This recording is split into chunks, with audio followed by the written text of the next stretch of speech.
Hello friends, welcome back to a brand new episode of Pickup Gardening.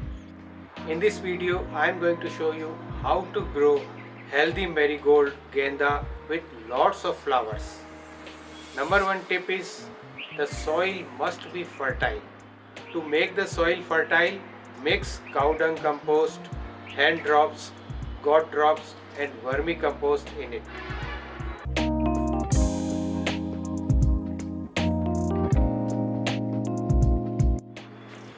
Our main ingredient is cow dung compost.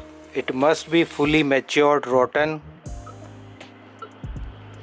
Number 2 goat drops and number 3 hand drops. दोस्तों इसके अंदर जो main ingredient है वह काऊ डंग compost है। ये easily मिल जाता है, सस्ता भी होता है। गोट ड्रॉप्स थोड़ी मुश्किल से मिलती है लेकिन ये भी काफ़ी इफ़ेक्टिव होती है। Number 3 hand drops. मुर्गियों का जो बीट का खाद होता है ये थोड़ा गर्म होता है, इसे हमें कम इस्तेमाल करना चाहिए। सबसे ज़्यादा जो इस्तेमाल में हमें करना है, ज़्यादा प्रोपोर्शन में करना है, वह काऊ डंग कंपोस्ट है। तो ये तीनों चीज़ों का फॉर्मूला आप तैयार कर लें, आपके प्लांट्स के अंदर फ्लावरिंग ज़रूर होगी।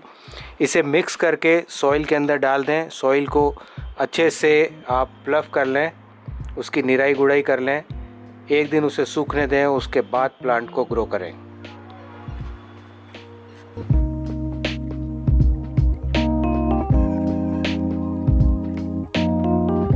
Number 2 tip is first grow in small pots, then transfer in big pots or in ground.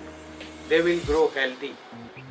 सबसे पहले तो हमें हमारे प्लांट्स को छोटे पॉट्स में लगाना है, उसके बाद बड़े पॉट्स में ट्रांसफ़र करना है।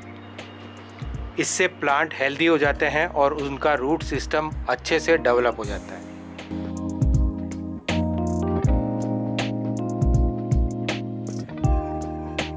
Number 3 tip is pruning. Prune the top of the plant. You will get more branches. The plant will be bushy and it will produce more flowers.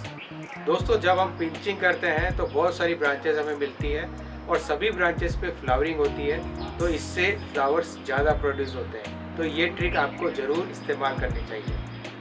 So friends, that's it for today. I will be back with some more informative videos. Till then, bye bye.